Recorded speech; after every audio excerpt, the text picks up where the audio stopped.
Just an unbelievable scene. There's nothing in the textbook to prepare for a natural disaster of this size. I don't remember any sense of panic until the water started to rise up into our house. I could just hear things flapping around. I could hear things hitting the side of the building. And yet when we got there, it was unlike the New Orleans I'd ever seen. The car was in the driveway, water was up to the roof in the car, and you lost your partner, and now I feel like I have nobody.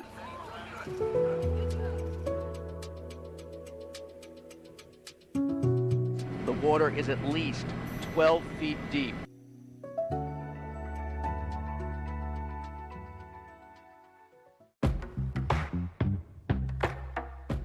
My name is Keisha Hale. I was born in the 90s, so it was the stereotypical 90s experience as a child. I just remember that I was from the 8th Ward. And from the 9th. Yeah, so I just remember that was big. Where you were mattered. It felt like any other day, if I'm gonna be honest. I remember hurricanes being normal. I don't remember us being up in arms or worried. I remember having a Louisiana history lesson that week at school, and that was the first time I had ever even learned about the levee system. I think for my grandfather and my grandmother at the time, they thought maybe the city was being a little bit overly cautious. At the time, maybe we didn't just have the money to be able to just uproot ourselves then, but we stayed. Possibly for the first time in its long and storied history, the party in New Orleans is over. It was about 3 feet of water. It hadn't entered into our home at that point, so everything seemed normal. I don't remember any sense of panic until the water started to rise up into our house. It was happening so fast. I remember my grandfather telling us, okay, we need to try to get the cracks in the house. So like getting towels to put at the doors and the frames, just thinking that, okay, maybe it'll stop. No, this water's rising so fast that these little towels aren't gonna do anything. So we just had to leave. We needed to find higher ground and quickly. So we didn't grab any food, we didn't grab any clothes, we just left. And we started to walk down the street, but the water was rising so fast. There were light posts down, there were trees down, and it was dirty swamp water. So we just had to walk linked arms as slowly as we could. We made it about a block before the water was probably up to here to my grandmother's chin, and she couldn't swim. And my mother also couldn't swim. As we sat in front of someone else's house, it started to hail, and then the water started to rise again, very quickly. So my grandfather said, we need to go into these people's house. It was a house that we weren't sure if it was vacant. We just knew that we had to go somewhere. So I punched through the glass that was on the side frame of the door to unlock it. We all went into the house, and from that point, the only safe place to go was into the attic. It was rising as we were going up. And that's where we stayed for 4 days.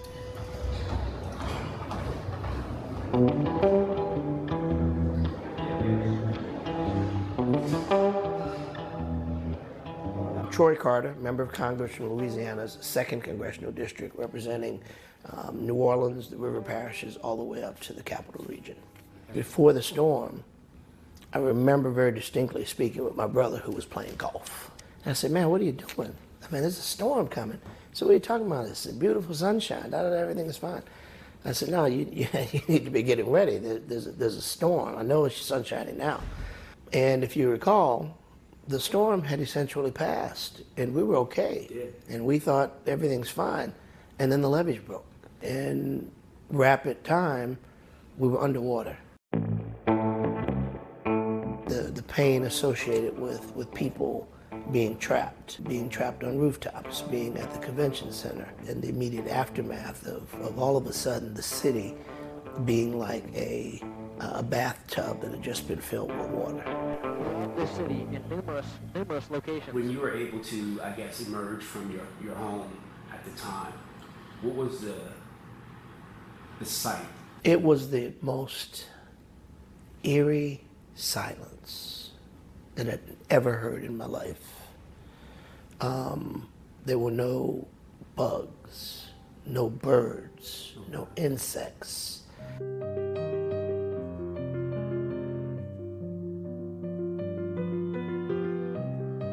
It's hard to describe if you haven't been there. It's like a scene out of the Twilight Zone. It was a silence like you wouldn't believe because the whole ecosystem was thrown off.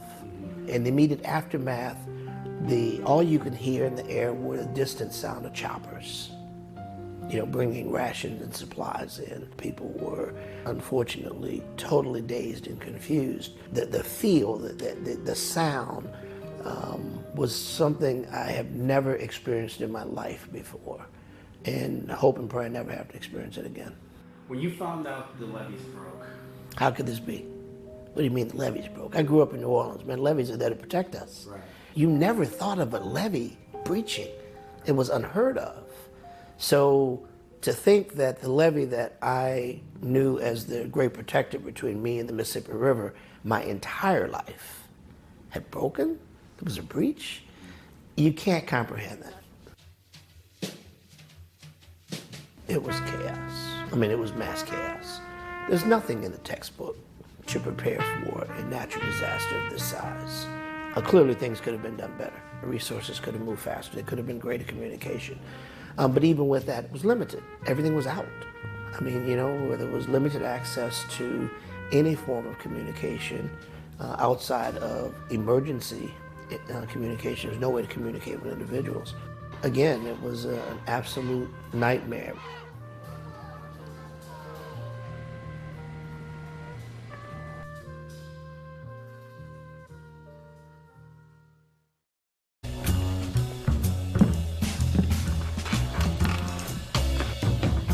I'm Ted Oberg.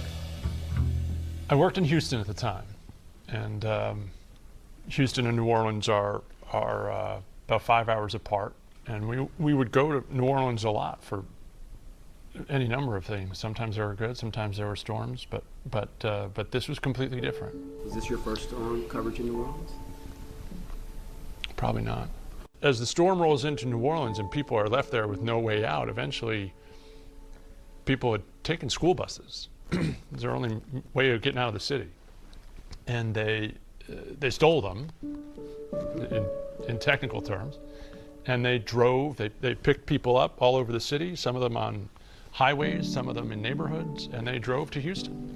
It took 13 hours to do a 5-hour drive, but they got to Houston, and when people got to Houston, they had opened the Astrodome for evacuees to stay there. And so that was, aside from television and seeing all the things that we saw as the storm rolled in, that was the first sign that this was really different. People in New Orleans don't always leave for hurricanes. You know that. Right. So the fact that a couple days after the storm, we're still seeing people leave this city said something to people who know the people of New Orleans, that whatever's going on in that city, that some of what we see and some of which we don't, must be really bad.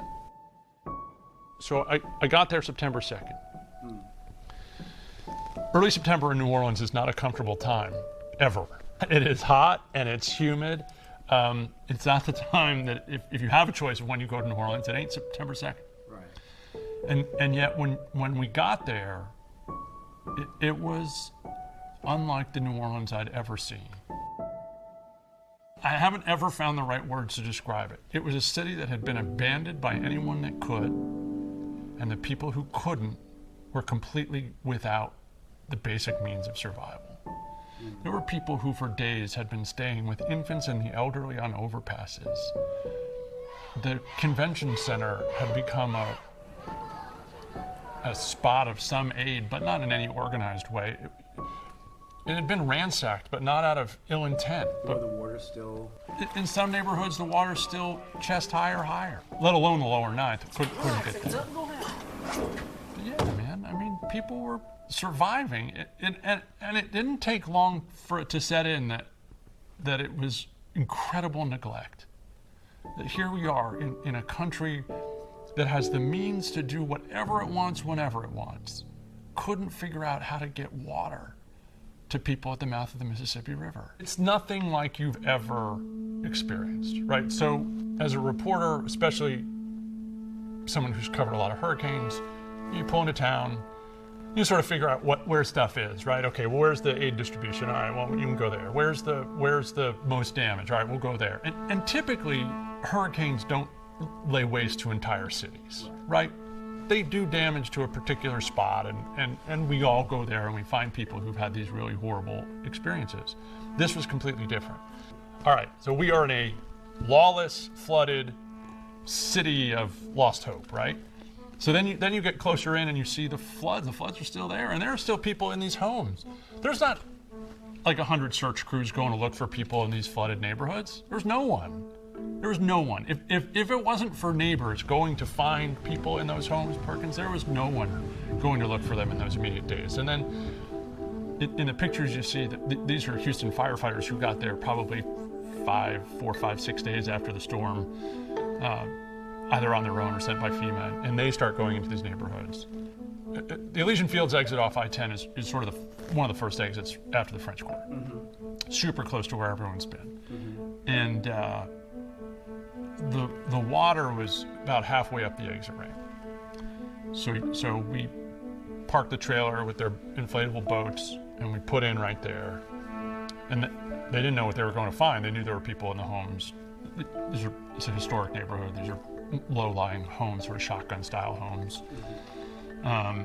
You could hear people on their porches. There were a couple people sort of walking through the chest-high water. But right there at the off-ramp is what appeared to be an elderly man face down in the water, bloated, been there for a couple days. And again, the neglect of that. It's someone who loved people and who was loved, and lying there on the flooded street of a great American city with nothing more than a plastic sheet over him to afford this much dignity. But in that moment, there was no space to pick him up, and if they had, there was no place to bring him. Right. The hospitals weren't working, the morgue certainly wasn't working. There's nothing any of us could do except tell the story. So where do you start? I think you just start by telling people what you're seeing. But to describe what was going on in that entire city was impossible. Mm-hmm. So you just start by telling people what you see, mm-hmm. and what you didn't see. Because what we didn't see was FEMA. In a major city where everyone has a great memory, mm-hmm. you can't find, I mean, maybe you can find a couple of people. I've never found anyone who doesn't have at least one fond memory of New Orleans. And yet in those immediate days, for whatever reason, mm-hmm. and there's been a lot of great reporting about what those reasons are, we couldn't get people the help they needed. I moved to New Orleans 8 months before the storm hit, and enjoyed, pre-Katrina New Orleans. So what was that like? I remember the days before, especially that Saturday night before was probably one of the nicest evenings in New Orleans in August that you can get. So it wasn't humid? There was no humidity. The French Quarter was packed, and meanwhile, we were on TV. We had started our 24-hour coverage at 6 p.m. on that Saturday, which a lot of people thought at that time we were overdoing it. We were accused of overhyping the storm and taking things out of context. At some point in the middle of the night, on that night, again, it had not started raining yet. And I remember when, the mayor and his folks knocked on the door, and they said, hey, we talked to this guy at the Hurricane Center, and we want to come in and we can be on TV. And at the time, he said he had talked to a dude at the National Hurricane Center. He kept saying this dude. And I got in the anchor's ear from the control room, and I said, Max Mayfield, who at the time was the director of the National Hurricane Center, who had advised the mayor to empty the city out. But they didn't call for a mandatory evacuation. As a matter of fact, they wouldn't call for a mandatory evacuation until the next morning at 10 o'clock in the morning. I heard that call from Nagin and the administration came later than it should. Later in the morning. It was 10 o'clock, 10:30 in the morning when they held that news conference. It was just starting to rain outside. And so that was far too late for how the system worked. So we had a responsibility and to protect people. As it got closer, the storm got closer, I was sitting in my office and I had to trust the people who had been in the city for a long time. And I had right, because you had only been there for 8 months. That's right, I haven't been there, so you got to trust your people. So, and I thank God for the having the wisdom to be able to trust the people that knew something. I was watching, our meteorologist, Margaret Orr, on television, and she said, if you're going to stay behind, she says, I advise you to leave. Everybody that can leave, if you're in the sound of my voice, you need to leave now. And then she said, if you're going to stay, you're going to need an axe. She kept saying, you're going to need an axe. It didn't cross my mind that she was saying, you're going to need an axe to get yourself out of your attic and come through the roof. Even when a mandatory evacuation still hadn't been called. So I give her a lot of the credit for setting the tone for, you know, what we look like as public servants. By that time, kind of late. It was late. It was late in the day. You know, the highways were already packed. It was bumper to bumper because, again, you know, it was called so late. And so, yeah, there were some that were, you know, pretty much on highways for most of the storm.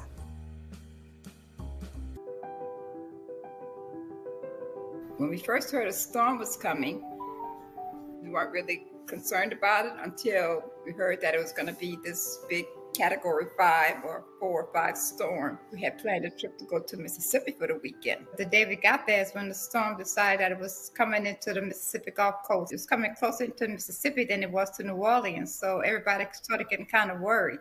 What's the proximity of New Orleans to Biloxi? How far or how long of the drive is that? An hour, 15 minutes, hour and a half drive. Since the storm was headed right where we were on the Gulf Coast in Mississippi, that we were going to have to evacuate. The next morning, we proceeded out, headed back to New Orleans, actually, and they wasn't letting anybody into the city. So we had to get into the contraflow and head north of, to North Mississippi. And then there was just so many people, so many cars on the road. You kind of eased on in. The storm came through there. The wind was raging, and we were scared. We didn't have any phone service. The phones were dead. My family didn't know where we were by the time we made it to Texas. So all we could hear about was floodwaters. Then we made it to Dallas. Butch wasn't feeling good, so we went back to the hotel where he went and laid down. He never could get back up after that because he started feeling worse as the day went on. After that, everybody was just kind of nervous, didn't know what to do because I knew that I had to find a place for Butch to get dialysis, and so I was kind of calling around trying to find somewhere for him to go. We went to this dialysis unit, and he had a fever, and then after the dialysis, he got sick. About the middle of the night, that same night, is when he felt really sick and very high fever, so called the ambulance, and the ambulance came to the hotel and took him to the hospital. They put him immediately, put him in an intensive care unit. As the days went on and Butch wasn't getting any better, and he slipped into a coma. And in the middle of the night, and I think I was there by myself, and the nurse came out and got me and told me that they was about to code him because his heart was getting bad. I couldn't move, and I couldn't believe all these things were happening. Like the coding went on a second time, and then a third time. I said no more. They finally called it, so we had to let him go. He passed on September the 12th, almost 2 weeks after the storm. I didn't know what to do.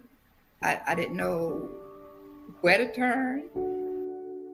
You lost your partner, and now I feel like I have nobody. There was a point in time where I just didn't want to live anymore. And then we had to plan this funeral. We couldn't come back to New Orleans for burial because everything was flooded. So we had to bury him in the Dallas area.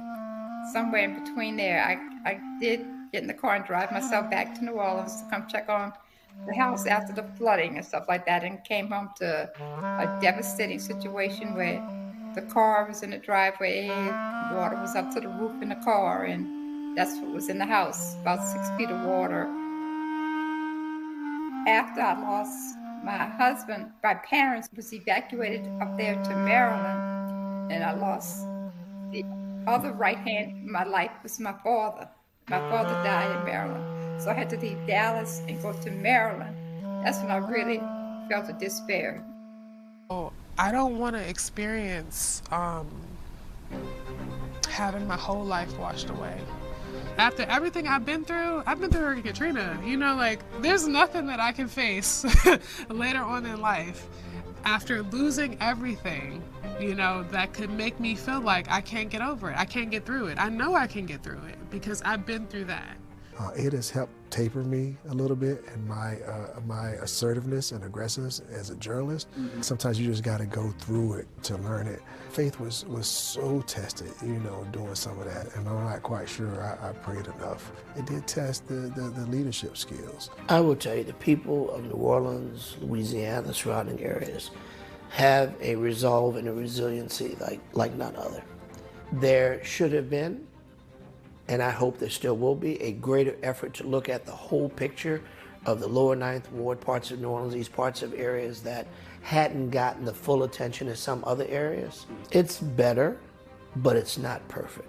We've learned a lot in 20 years, but we still have a long ways to go. The storm brought out the worst in some, the best in most.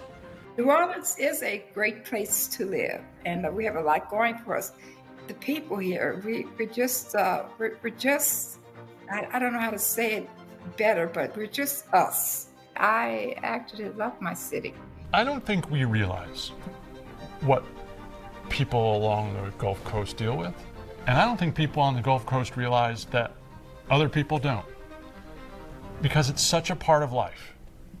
In saying all this, I take nothing away from the people of New Orleans, who I think are, I love going, I love the people. I don't think this city is where it wants to be. But to see that this is still a place that has a scar from a storm 20 years ago, and that we forgot them 20 years ago, let's not forget them now. And let's not repeat the same mistakes that we made 20 years ago.